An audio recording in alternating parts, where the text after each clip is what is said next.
initiate Vigilante mode.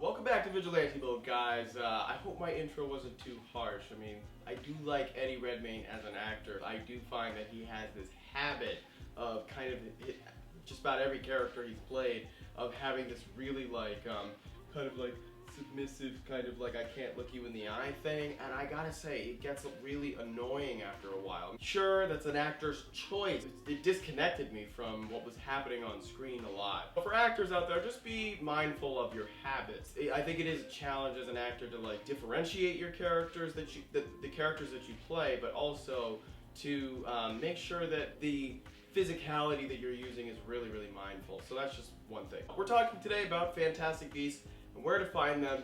There is going to be a small, light, tiny, itty-bitty spoiler section. There's really only one little thing I want to talk about at the very end of the video, and I will give you full notification of when that does occur. Fantastic Beasts and Where to Find Them is directed by David Yates. It stars Eddie Redmayne, Catherine Waterston, Colin Farrell, Samantha Morton, and Dan Fogler. So this movie is a prequel to the Harry Potter films and book series. I am not an expert. Harry Potter is cool, but I don't find that it really speaks to me as much as like, you know, Marvel or DC or Star Wars or maybe some of the more like kind of warfare based you know, kind of adventure genre picture stuff. But that's not to say that I don't have respect for Harry Potter. I've seen all the films.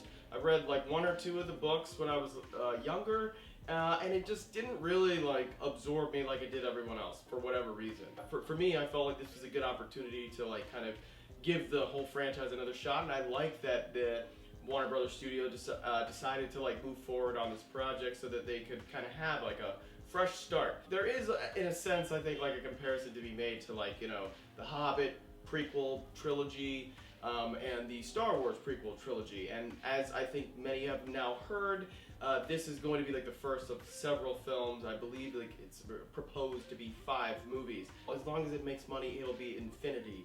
Plot of the film is that Newt Scamander, who's kind of like a magic zoologist, visits New York, basically has a suitcase and he has all these magical creatures, and the magical creatures in their in the wizarding world are kind of like becoming a little endangered because of the havoc that they tend to create. So he's trying to protect them. There's like this whole shticky thing with like the suitcases getting mixed up, and you know, then we have our movie, the Beast kind of escaping.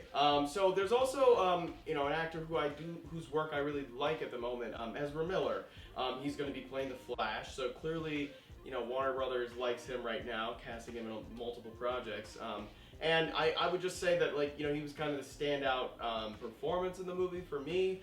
And on the other side of that, I would also say that Colin Farrell, I felt like did a pretty good job playing this character. I'm sure you've seen the trailer. You know, he's the villain of the movie, but there's a little bit more to him, and we'll talk a little bit about that later. Eddie Redmayne, like I said, if it weren't for that one damn thing he does, I don't know, I just find it really annoying. You know, aside from that, yeah, he gives a good performance, as did the other actors. But I didn't really feel like any of the main hero characters were particularly that like lovable or that memorable. I mean, they were fine, you know, they were just okay to me. I just see so many movies, and it takes a lot for me to separate myself from all the cliches and expectations, especially from special effects heavy, you know, kind of good versus evil movie. Doctor Strange actually kind of like averted some of those like cliches in certain spots. Definitely the special effects were great, and I do think that this could be a strong contender for like some visual and technical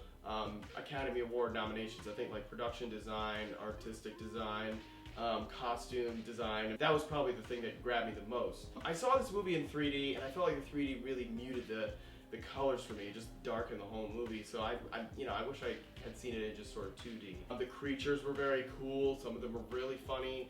Some of the humor doesn't really work for me. Sometimes I just felt like they were trying a little too hard. And the movie had a nice dark tone at points.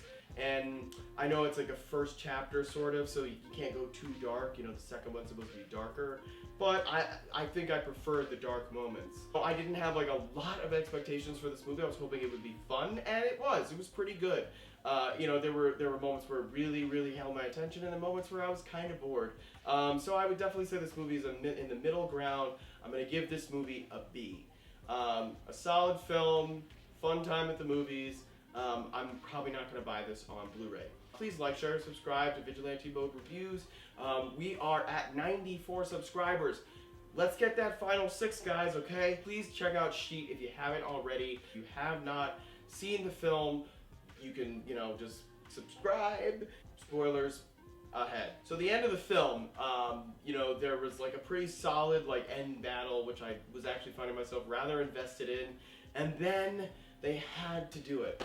They had to like bring Johnny Depp in to suck me out of the movie.